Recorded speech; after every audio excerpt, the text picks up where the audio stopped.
Casino marketers work hard to get the guests in the door, but if the arrival experience falls flat, the brand promise starts breaking before the stay even begins.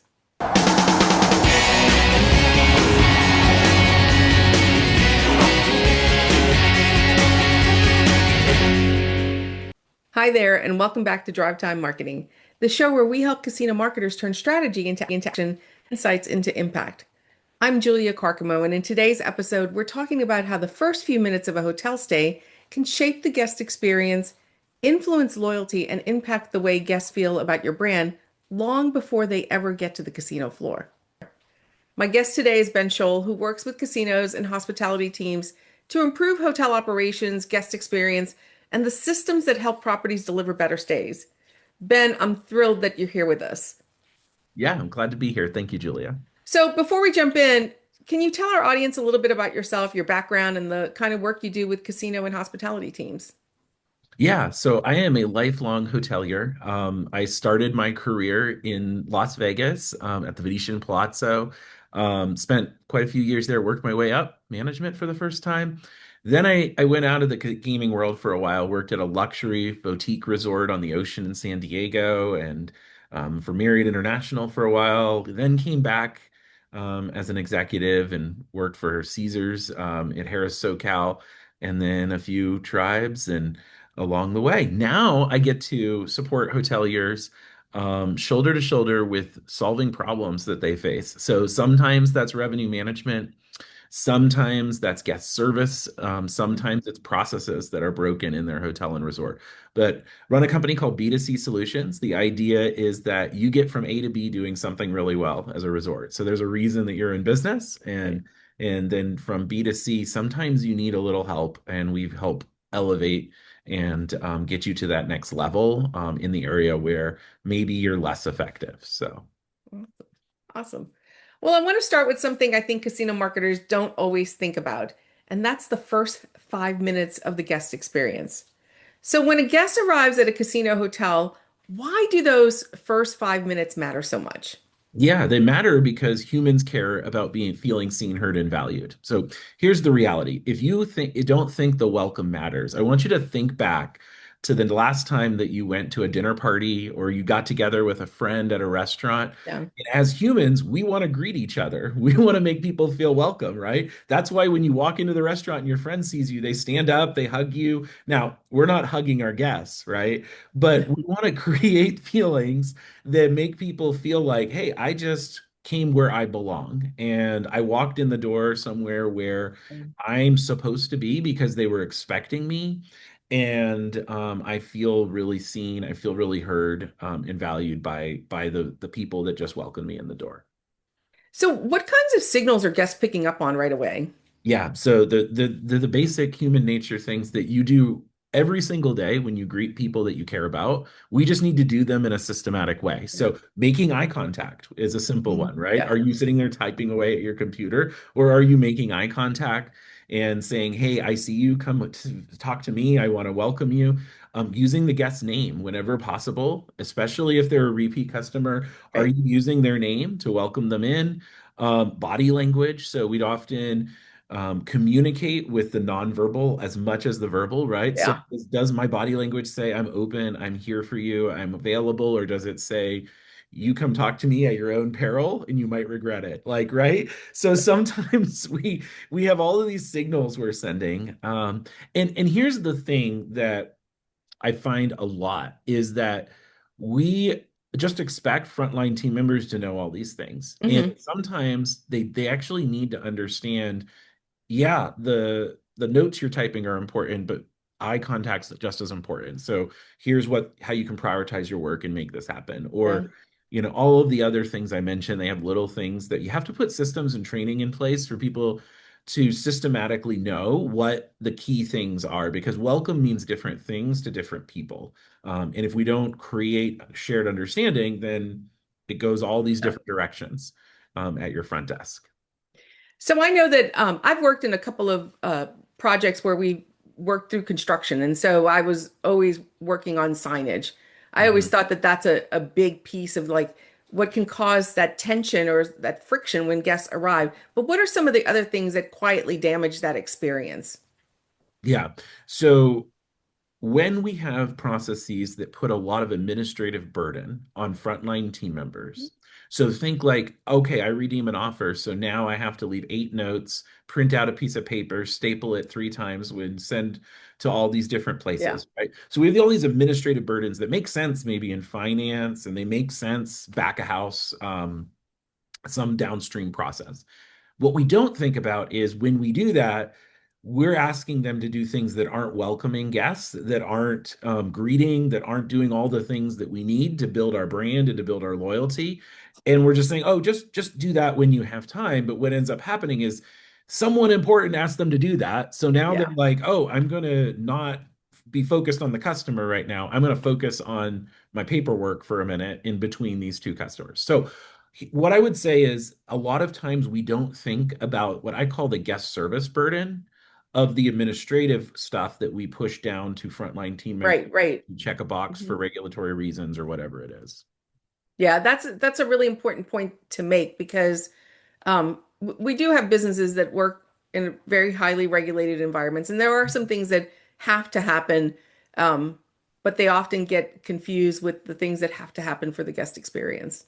Well, and how do you resource it too? Yeah. So every administrative process has a burden, a time burden of some kind. Hmm. And I'm not proposing that we don't want to be compliant with all of our regulations. But sometimes we're not super creative about how we resource that operational Right. that task, and we just say, hey, we'll just have this frontline team member also do this, right? So now this becomes part of check-in, so they redeemed an offer. So what you find is, okay, I walk in, you're still processing paperwork and notes and all this other stuff from the guy On the you last person that yeah, checked in. exactly. Yes. So I'm standing there and I'm like, do you see me? Like, Yes. hello? And you're like, yeah, just give me 1 minute. I'll be right with you. And if you've not experienced that yet, it's not super fun to be like, oh, okay, he's not ready for me. I'm just going to stand here. So, So I think that as casino marketers, we do think of the hotel as part of our loyalty program in that we offer comp rooms or discounted rates because you're a member of the club. But I think this can be really interesting. We think of loyalty in terms of reinvestment and offers and rewards, but where does the hotel experience fit into loyalty?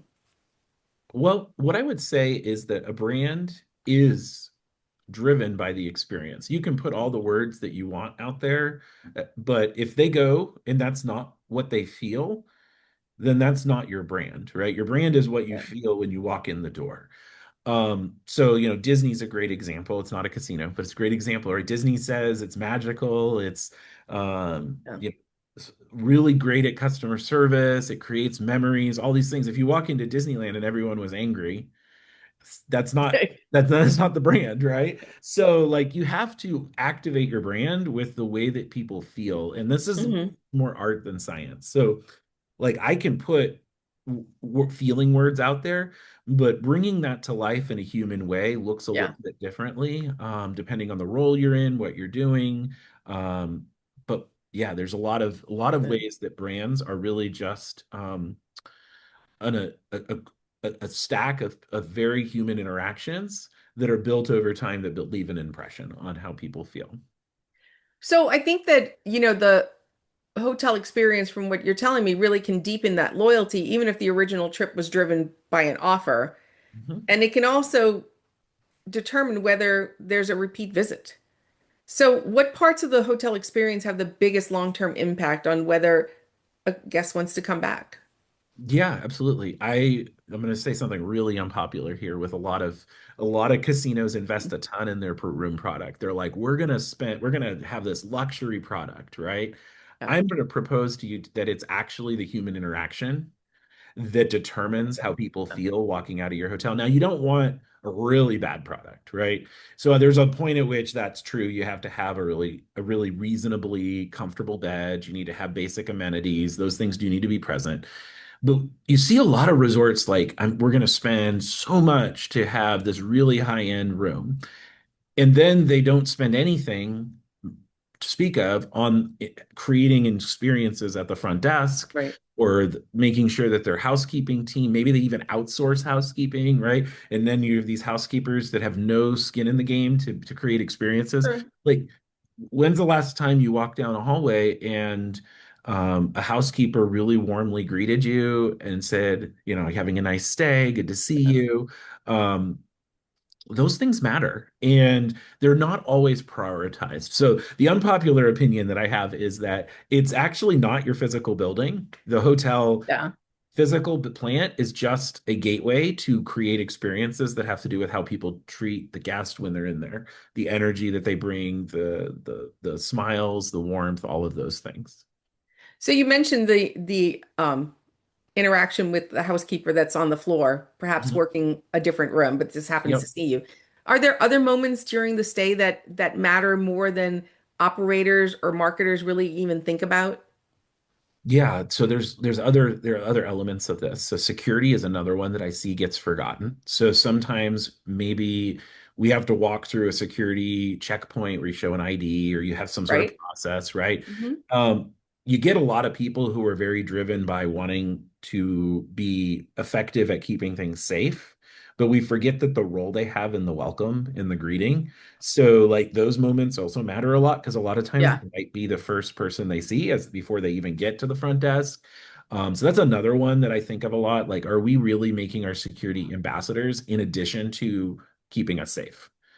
Um, Yeah.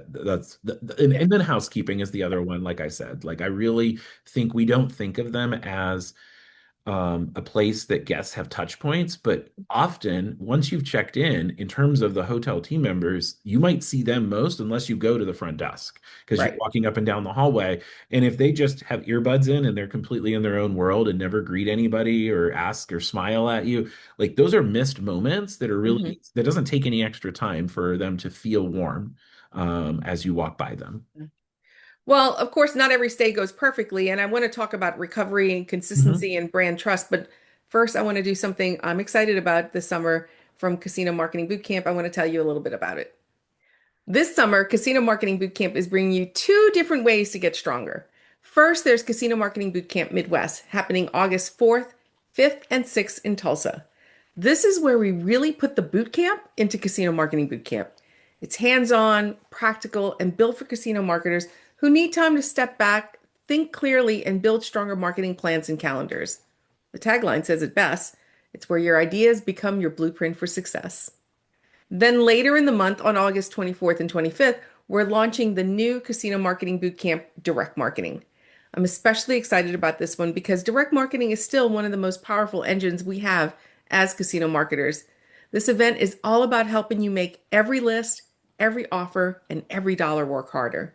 So, whether your team needs to build a plan or improve one of the most important performance engines in your department, there's a casino marketing bootcamp for you this summer. And like all of our events, both include early bird pricing and discounts for groups of three or more. You can learn more and register at casinomarketingbootcamp.com. Okay, so Ben, let's talk about when something goes wrong. What does strong service recovery look like in the casino hotel environment? Yeah. So the first thing is do we take the time to actually listen, not to just what the guest is saying? So a guest is upset, right? They're coming at you with all this stuff, but they're saying something about what damage was done to the trust between the Yeah. organization and them. And you want to kind of listen for what they're saying. Is it that they don't feel like you value them anymore? Or do they, is it that they feel that you promised something and you broke that promise? Like Hmm. there's different versions of this that come to play. The most common one is the value one. Like I wanted to feel valued here and I don't feel valued because X happened, Y happened, whatever it is.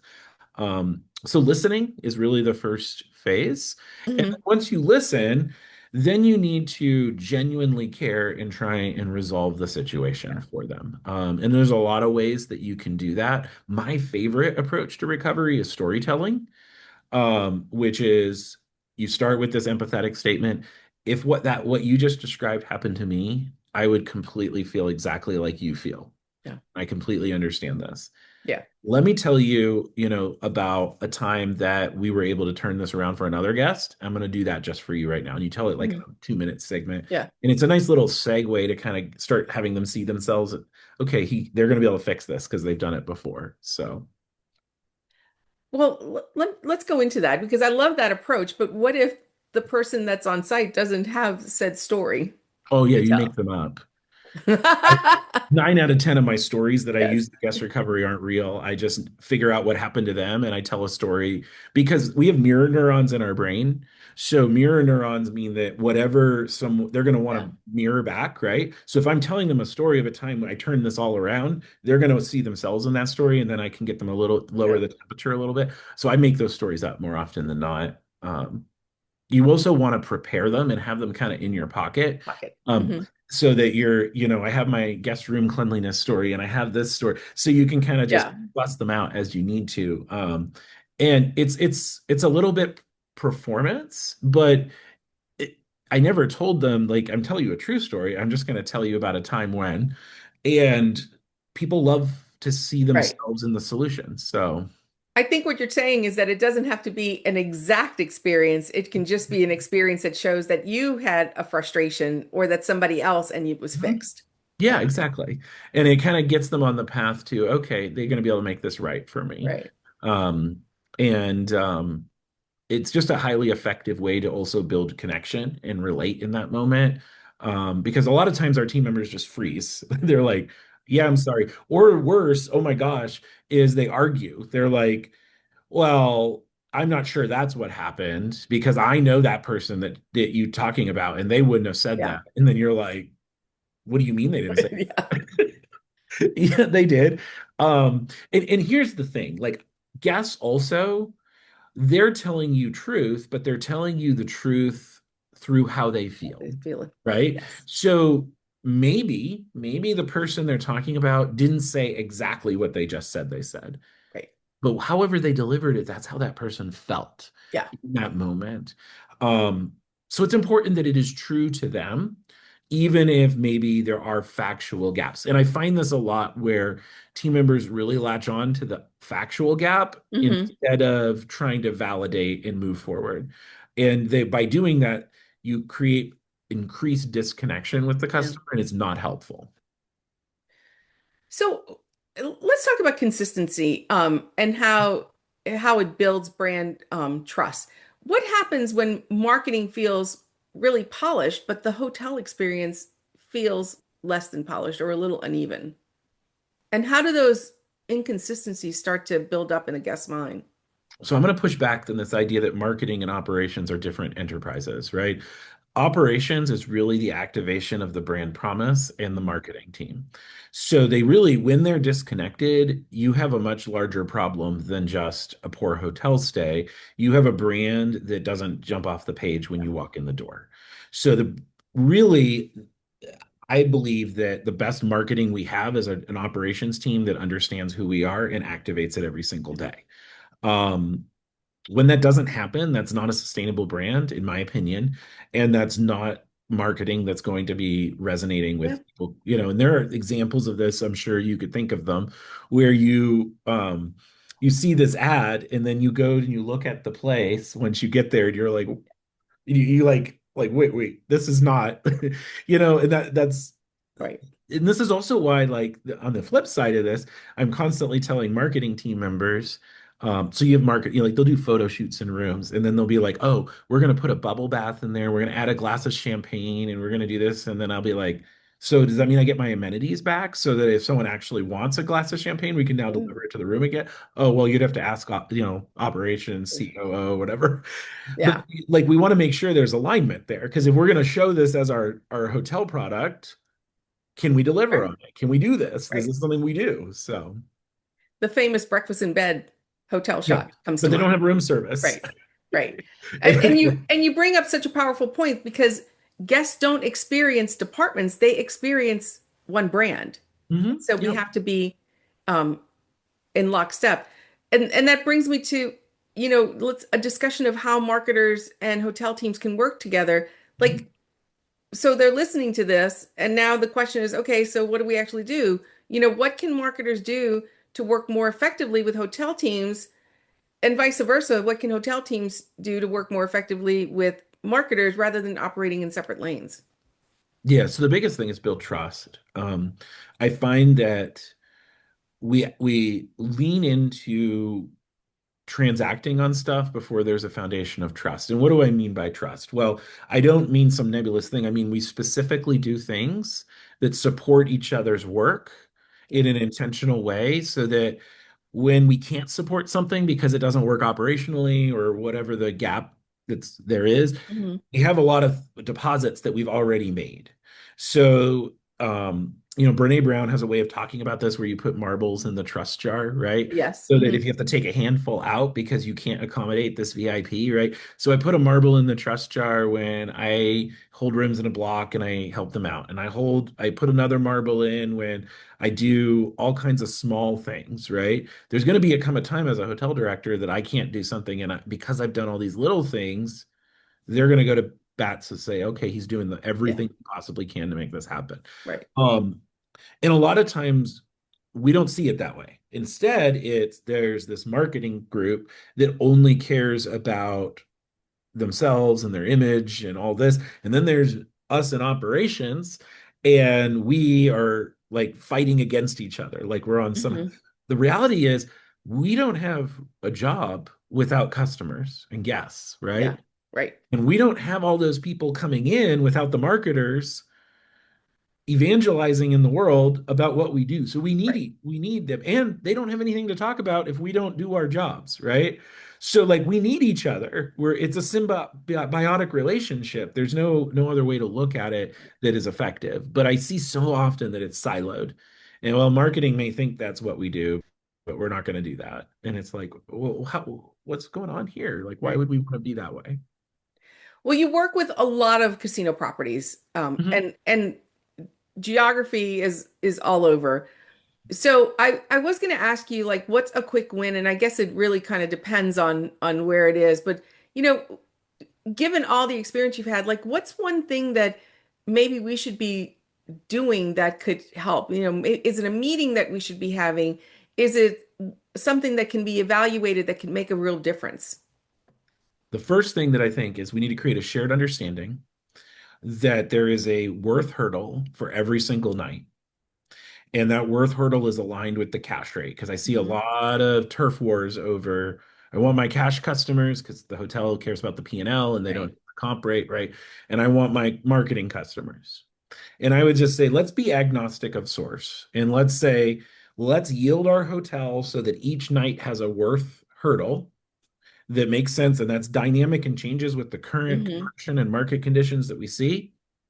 And let's just agree if that hurdle's $400 and I have a guest who wants to pay 400, that's fine. Could be a new customer because Yeah. if they're paying that kind of rate, they probably have good means and they want to come to a casino. That's Hmm. good for us. And if they're a long-term player and they want to pay 400, that's great. They have equal Right. access. Right. Where we get into a lot of problems is we don't look at worth, we look at segment. So we're like, okay, PD is going to fill 10 rooms, and then Rooms. direct mail is going to take 40 rooms, and then retail gets 20 rooms. And I'd say throw all that away and just say, let's align around contribution to the business on any given moment in time and night. No matter where you come from, I'm agnostic on that. I have no strong Interesting. Yeah. belief. Let's get you in the door if you're going to contribute the most to the Yeah. owners of this group. I think my thing is that I think they need to sit down together, even just starting the conversations and understanding, because as a marketer, for many years, I didn't understand what the hotel was doing. We just put people in it, you know? Yeah, yeah. Yeah. And I think it's also the other way around that hoteliers need to understand what do the marketers want and what are they looking for? Yeah. Because at the end of the day, both the hotel team and the marketing team have the same goal, which is to have a more effective and stronger Right. business tomorrow than you had yesterday. Yes. Absolutely.